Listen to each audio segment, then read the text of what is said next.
इस वक्त आप आराम से बैठकर इस वीडियो को देख रहे हैं, मगर मैं आपको कहूं, आज जिस जगह पर आप अभी बैठे हो वो जमीन आज से करोड़ों साल पहले 8,500 डिग्री के तापमान से उबल रही थी, या जिस जगह पर आप बैठे हैं वो जगह लाखों सालों तक बर्फ से ढकी हुई थी। ये दोनों बातें सच हैं। इस 15 मिनट की वीडियो के अंदर आप पृथ्वी के 450 करोड़ साल के सफर को देखने वाले हैं। जिस जगह आज हमारा सौरमंडल है, वहाँ विभिन्न प्रकार की गैस और धूल के बादल हुआ करते थे। वैज्ञानिकों के मुताबिक इन धूल के बादलों से दूर एक तारा हुआ करता था। वक्त के साथ साथ उस तारे की ऊर्जा कम होने लगी, जिसके कारण उसके अंदर एक विशाल विस्फोट हुआ।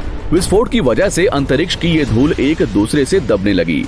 इस दौरान बादलों में स्थित धूल के कण दबाव और गर्मी के कारण बड़े उल्कापिंड और पत्थरों में परिवर्तित हो चुके थे, और इसी दबाव की वजह से इन बादलों में स्थित रेडियो एक्टिव पदार्थ ने ग्रेविटी का निर्माण किया।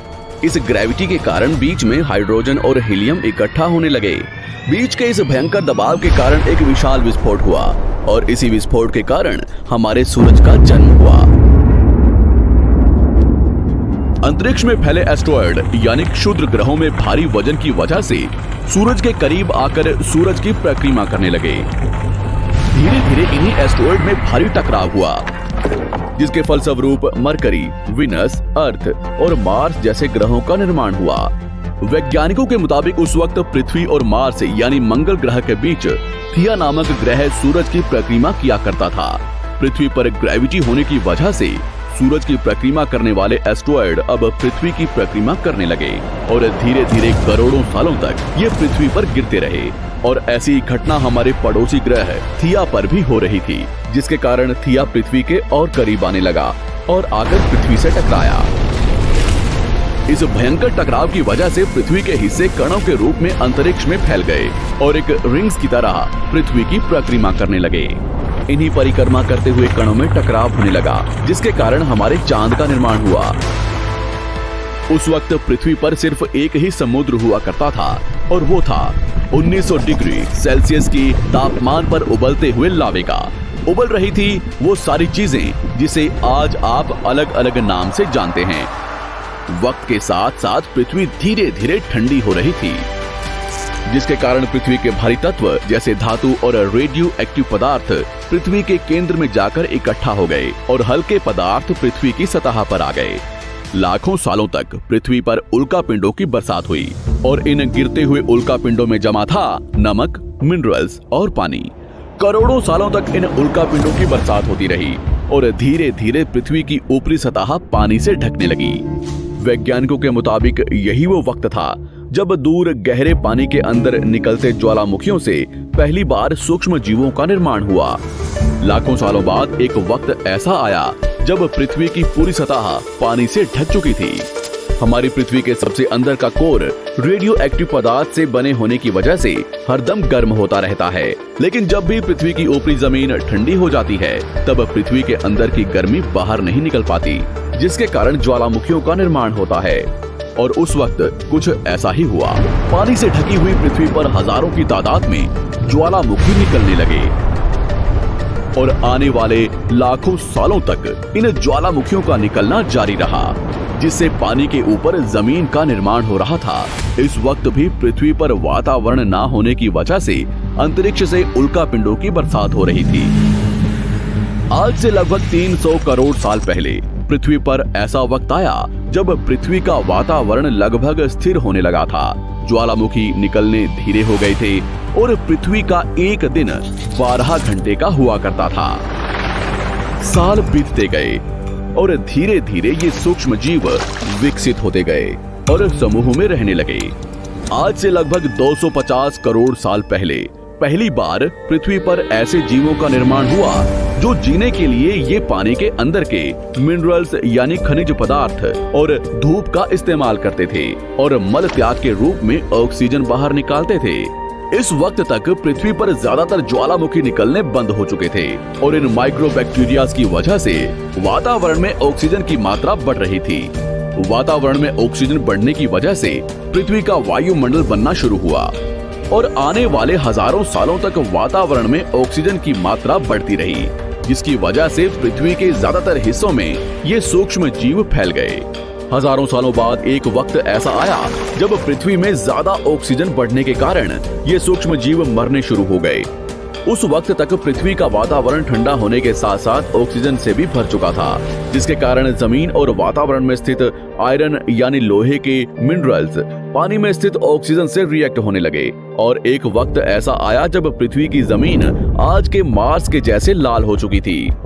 वक्त बीतने के साथ साथ धरती की टेक्टोनिक प्लेट्स में दरार होने लगी, जिसके कारण पृथ्वी के अंदर का लावा जमीन की तरह कई लाखों सालों तक खुला उबलता रहा।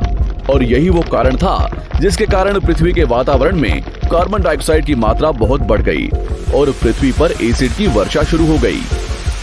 एसिड रेन की वजह से पृथ्वी का तापमान घटने लगा और तापमान इतना घटा कि पृथ्वी के ऊपर स्थित पानी बर्फ में परिवर्तित होने लगा।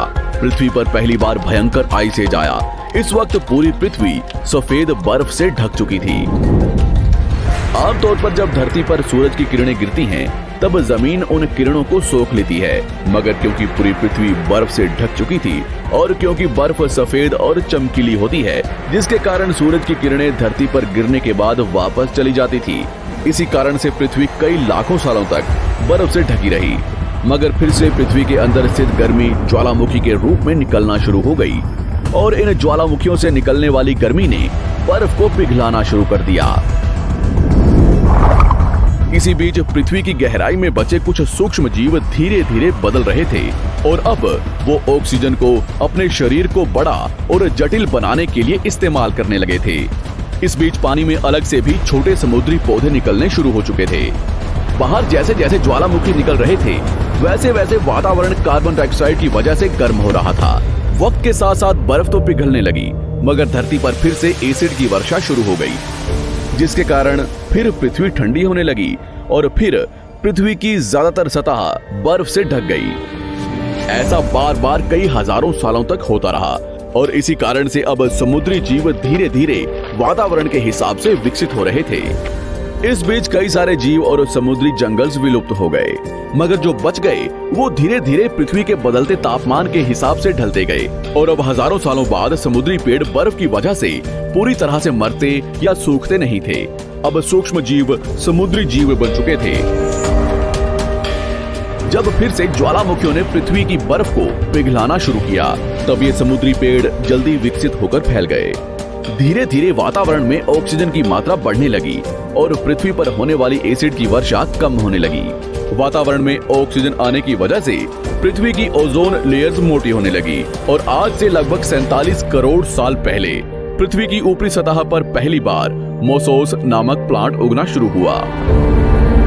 वक्त के साथ साथ जमीन पर अलग अलग प्रकार के पौधे और पेड़ उगना शुरू हुए। एक वक्त ऐसा आया जब जमीन के पेड़ों की लंबाई लगभग 80 से 100 फीट जितनी या आज के 5 से 6 मंजिला बिल्डिंग जितनी ऊंची हो चुकी थी। ये वो वक्त था जब समुद्री जानवर समुद्र से बाहर निकल रहे थे और जमीनी जानवरों में परिवर्तित हो रहे थे। धरती की ज्यादातर जमीन एक जगह इकट्ठी हो चुकी थी, जिसे आज हम पैंजिया महाद्वीप के नाम से जानते हैं। पृथ्वी का वातावरण और तापमान लगभग स्थिर हो चुका था और अब करीब 21 से 23 घंटे का दिन हुआ करता था। अब समुद्री जीव पानी से बाहर रहने लगे थे और वातावरण के हिसाब से उनके शरीर का रंग रूप बदल रहा था। धीरे धीरे ये जमीनी जानवर डायनासोर्स में परिवर्तित हो गए। जिन डायनासोर्स ने पेड़ पौधे खाने शुरू कर दिए, उनका शरीर लंबा और विशाल रूप से विकसित होने लगा। कुछ डायनासोर्स शिकार किया करते थे, जिसके कारण वे छोटे और तेज होते चले गए।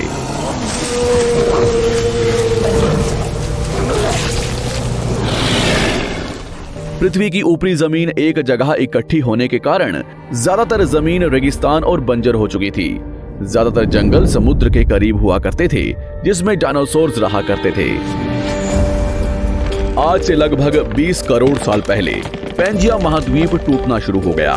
पैंजिया के विभाजित होने की वजह से पृथ्वी की ज्यादातर ऊपरी जमीन पानी के संपर्क में आने लगी, जिसके फलस्वरूप पृथ्वी पर हरियाली बढ़ती गई, जिस वजह से डायनासोर्स और ज्यादा विभिन्न और विशाल होते चले गए। डायनासोर्स ने आने वाले लगभग 20 से 30 करोड़ सालों तक पृथ्वी पर राज किया। उस वक्त डायनासोर्स समुद्र से लेकर जमीन और आसमान तक पूरी पृथ्वी पर राज किया करते थे। इस दौरान अफ्रीका से टूटा भारत सीधे आकर आज के तिब्बत से टकराया और इस टकराव की वजह से हिमालय का निर्माण हुआ। आज से लगभग 6.5 करोड़ साल पहले पृथ्वी की तरफ आज के माउंट एवरेस्ट से भी बड़ा लगभग 4.5 लाख करोड़ किलो जितना वजनिया उल्कापिंड लगभग 80,000 किलोमीटर प्रति घंटे की स्पीड से पृथ्वी की तरफ आ रहा था। पृथ्वी की सतह को छूते ही उसमें भयंकर आग लगी और वो जलते हुए सीधा पृथ्वी से टकराया। इस टकराव से निकलने वाली ऊर्जा आज के 10 करोड़ परमाणु बम एक साथ फटने के बराबर थी।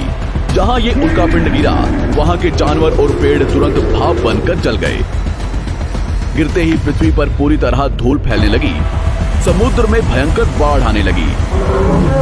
भूकंप और आग ने पृथ्वी को जलाना शुरू कर दिया। कुछ ही घंटों में पूरी पृथ्वी के वातावरण में हानिकारक गैस और धूल की वजह से पृथ्वी नर्क हो चुकी थी। डायनासोर्स, घुटन, आग और भूखमरी से पूरी तरह विलुप्त हो गए। इस वक्त हमारे पूर्वज जमीन के अंदर रहा करते थे, जिसके कारण वो इस विशाल प्रलय से बच गए। पृथ्वी का वातावरण पूरी तरह से काला और अंधेरा हो चुका था, जिससे धूप भी जमीन तक नहीं पहुंच पा रही थी। पृथ्वी के पेड़ और ज्यादातर जानवर विलुप्त हो गए।